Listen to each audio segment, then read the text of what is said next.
I am live. Well, it has been a while that I have been reading. I've been so busy. Today is the 4th of July 2026, and I'm reading The Awakening Letters. These are letters. This was published in 1979. These letters were transmitted through the pen of Cynthia Lady Sandys, and she and Rosamond Lehman worked together on these letters for 30 years, and they're very, very interesting because they are about the afterlife. And a lot of the letters were from her brother Joe, Sir Alvery Gascoigne, who is also writing from the beyond. And I am now coming to the end of this, and I have to finish it because I started it quite a while ago. We are in part 6 here now.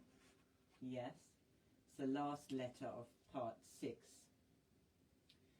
When my brother was asked to return to Everest and bring back to Chartres the vibrations from the great peaks, he was asked to choose someone to accompany him. He was asked to choose someone to accompany him.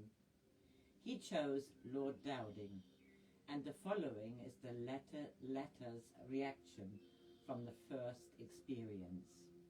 That's Cynthia's introduction.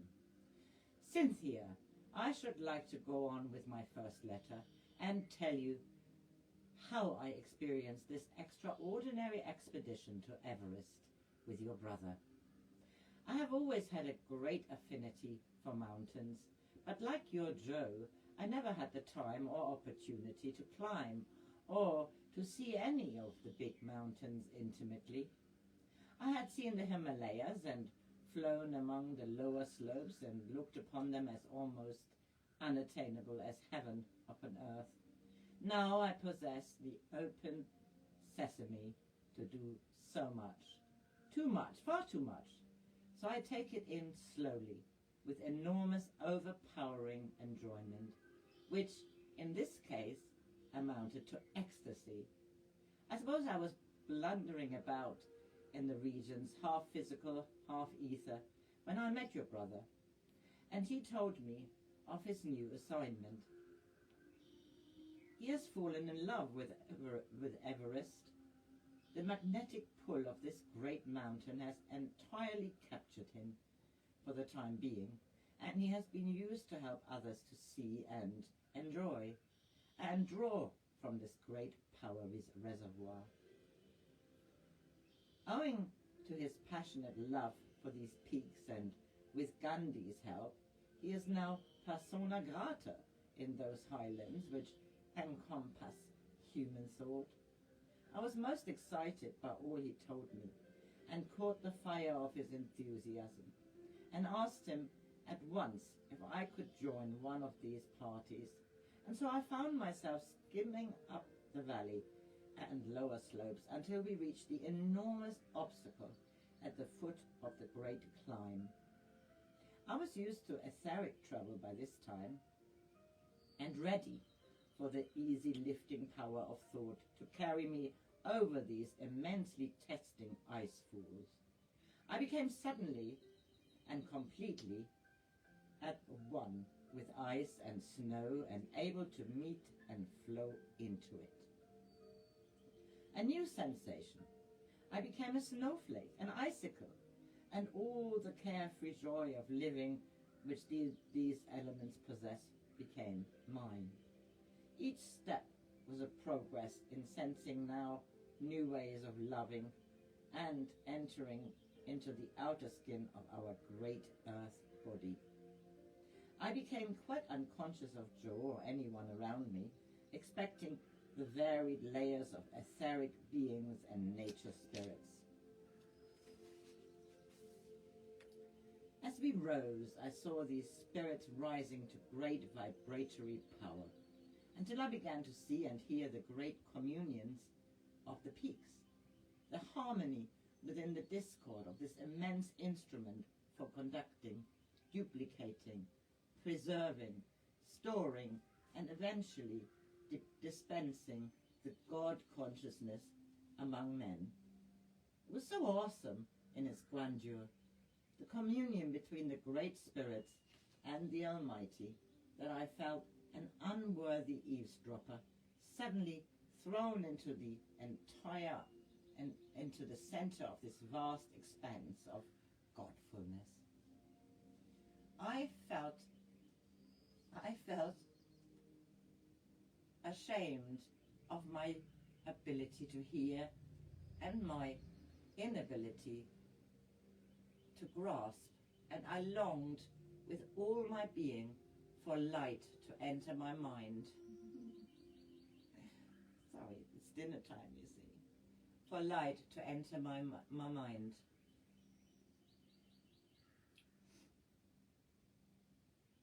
And an interpreter to come to my aid. And immediately there beside me, there stood a radiant figure. Joe has described this to you, but I, unable still to accept marvels in this way of the old, I questioned, why am I here and unable to reach and absorb this marvelous wisdom? And over the glittering expanse of light came a voice unlike anything I have ever heard before, telling me to be still and know. The figure of light came close to me, and I began to feel the power to become absorbed by the outer tentacles of this radiating presence. I saw and understood, but no words can frame the sense of utter holiness which enveloped me. It was beyond my power to hold it for long, but what I held I knew would be mine from that moment to eternity. Signed, Hugh. Part 7. Sally's last letter. Au revoir. During a recent visit to Cynthia, I wrote, as I always do, to my daughter, Sally, suggesting that she should describe to me her present life, her actual awareness now, compared with her first waking after physical death. Her work, interests, recreation, in brief, that she should write an autobiographical sketch of her 16 years in the beyond.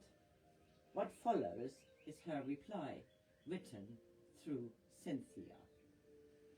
Rosamond Lehman says this. Because Rosamond Lehman and Cynthia's daughters both died very young in tragic circumstances, and it is these two who are transmitting back to Cynthia their impressions, along with Joe, her brother. Mummy, what an exercise you have set me. I will do my very best, but you know, I have been on other planes of vibration and color and sound for which you have no words.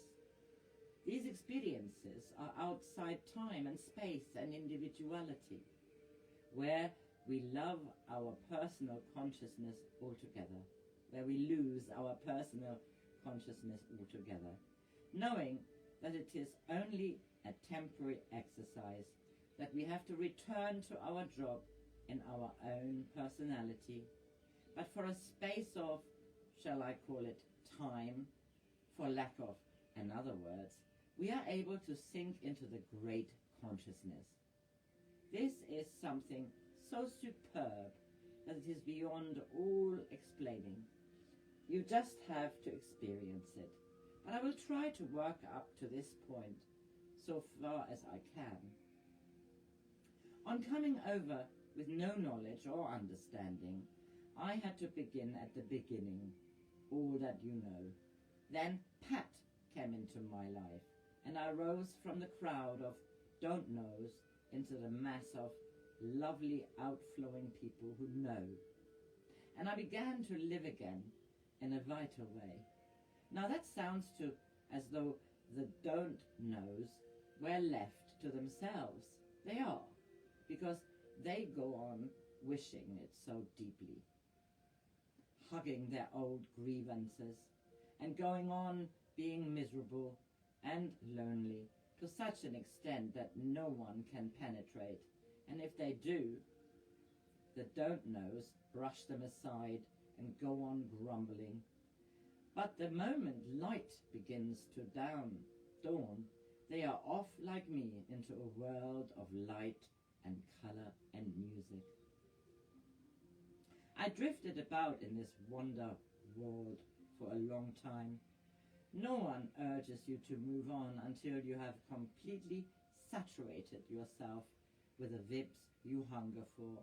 And then, when I began looking round, Pat came to me and said, "How about a journey?" "Where to?" I asked. "The question is, shall it be on this plane, the next plane, or the earth plane, to see if you can understand how they all merge together?"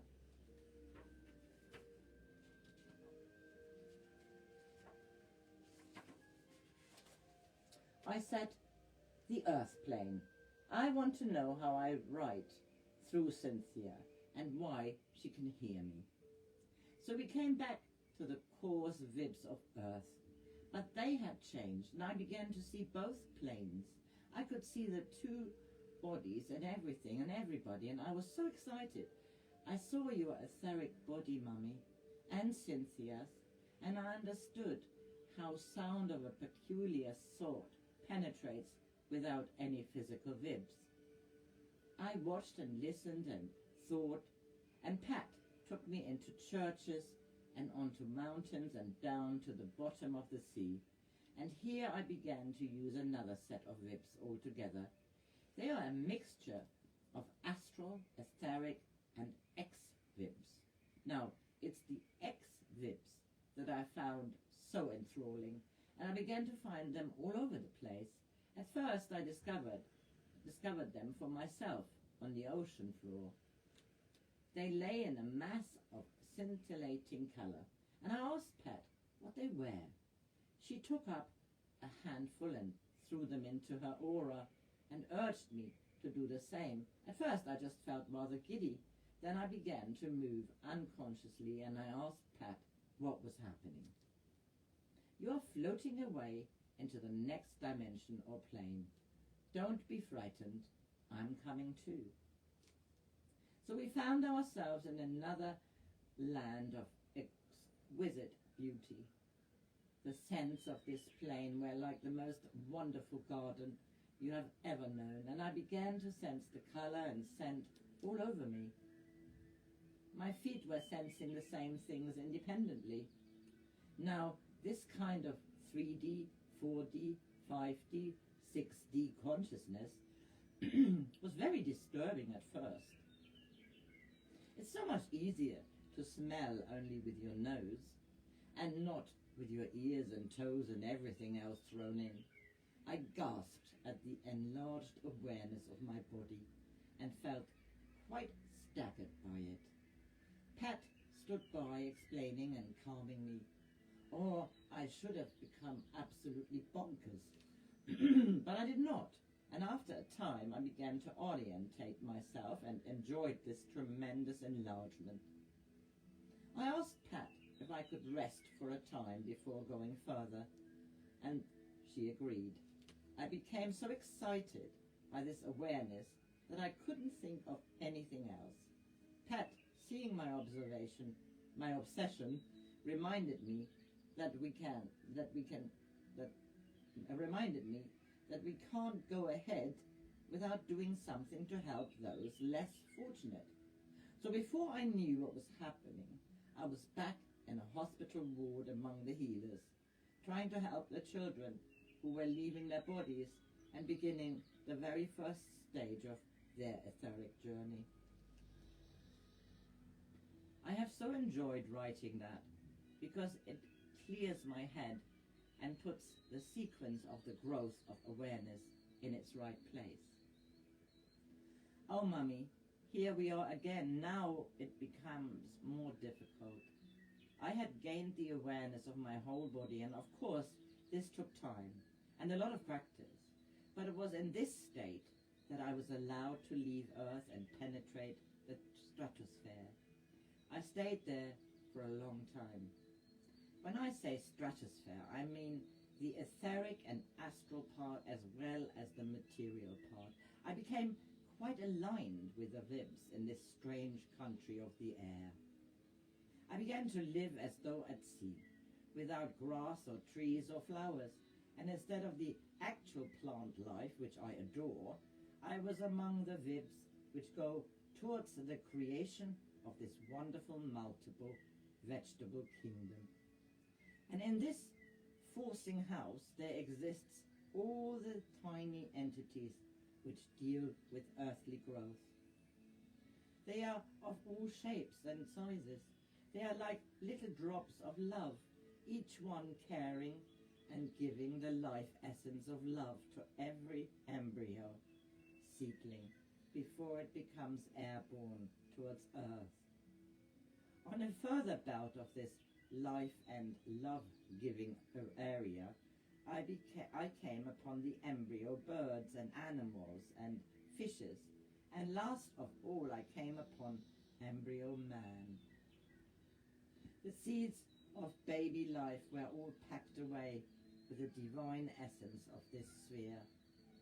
All life appertaining to Earth was created and fostered within this belt of all-knowing divinity. Of course, this was far beyond my capacity to accept, or to understand all the magnificent facets of this amazing vibration. I looked and listened and wandered endlessly in this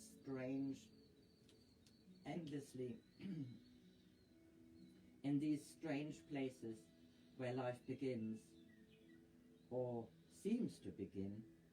And when I had gathered all I could contain within my limited understanding, Pat said, "Now I'm going to show you the world of minerals. They have their birth in the planets and far away in distant stars." I said, "This seems strange to me. I thought minerals were the creation of Earth, but no, they, above all entities, have the durability for distant travel, and upon those tiny pinprick lights from 1,000 stars our minerals were born. The first seeds were born in the nebulae, and they acted like magnets to the nebulae, gradually solidified, and the tiny seeds within germinated to become a magnetic field, and called to their brother and sister minerals in the distant sphere to grow and replenish them. And so the Earth formed itself from the outside help of countless tiny rays born through space. I had to see and learn and accept all the teachings, but not all at once. It was only sometimes given to me when I was able to see and follow the rays into the very heart of Earth. It was given to me between spells of ordinary working for those who were less advanced, like the children in the hospital ward I told you about. I became aware of all this through my entire body. When entering the Earth, one uses the whole of one's awareness to the last degree. I became very fond of Earth. It was so homely and welcoming, and such a change from the stratosphere, which had such immense spaces that even to us in advanced stages of awareness, it seems rather bleak. Here, wrapped within the strata of Earth, I felt myself back in the stage of mental formation. I became coal and iron. I saw and felt all the memories of growth that they held within their grasp. The sunlit forests, the peat bogs, finally the black coal glistening around me. All this had to become mine. I had to live within the consciousness of every different living thing, moving down through animals and fishes to the very rocks beneath my feet. Each had a whole book of memories awaiting my intake brain, and once we accept a truth here, it remains. There is no forgetting on these planes or in these bodies, and so we venture on through space, become more and more a part of the universal essence from which all things are fashioned. And with each step of awareness, we gain life and yet more life. We become more vital and able to match ourselves in vibratory strength to the great central heart of all living. My love, Sally. Au revoir. From the great spirits, God, Iona.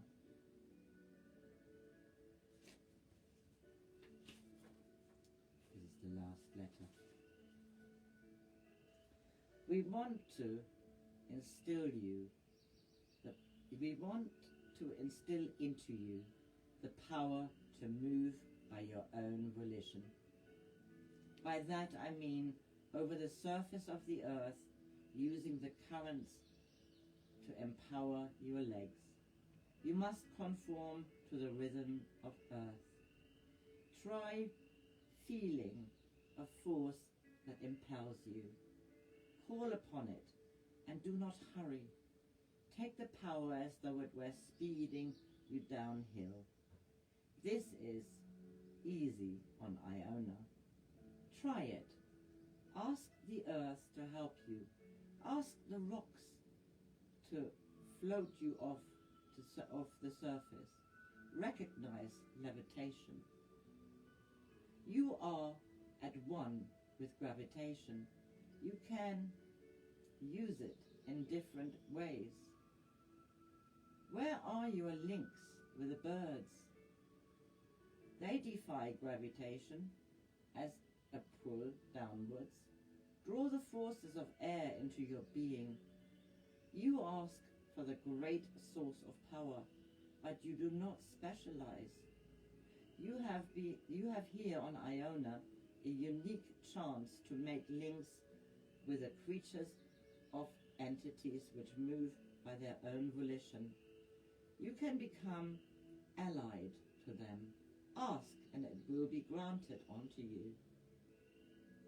Man thinks only of himself, but he is only one among the many chains of life that encircle our earthly creation. To each will come an awakening, a moment of vision. Then you will find the trees, the birds, the fishes will converse with you as easily as they do with me and us. Nor do the waters, rivers, or clouds remain dumb. All things within your sight, hearing and feeling are due to register expectant life. When you have learned to reach out to the lifting rays and discarded the surface of the earth, when you are in the air, powered by your own volition, then you will begin to enter the kingdom. So, this was a lovely book. I very much enjoyed that. I have read quite a few books, audioed, which are about the life after death. I've read now I can't remember, but Edward's Life in Spirit. I've even read that in German. Life After Death. I have read all of Joan Marshall Grant's book. which are about past lives and far memories, and her life, which was fascinating. You'll find them all on my YouTube channel. Please like and subscribe. I'm also transferring them to BitChute and and Rumble. They're all on Rumble as well. So I don't want to rumble on. The Awakening Letters, Varieties of Spiritual Experiences in the Life After Death. Have a good July, August, September, October life. Bye-bye.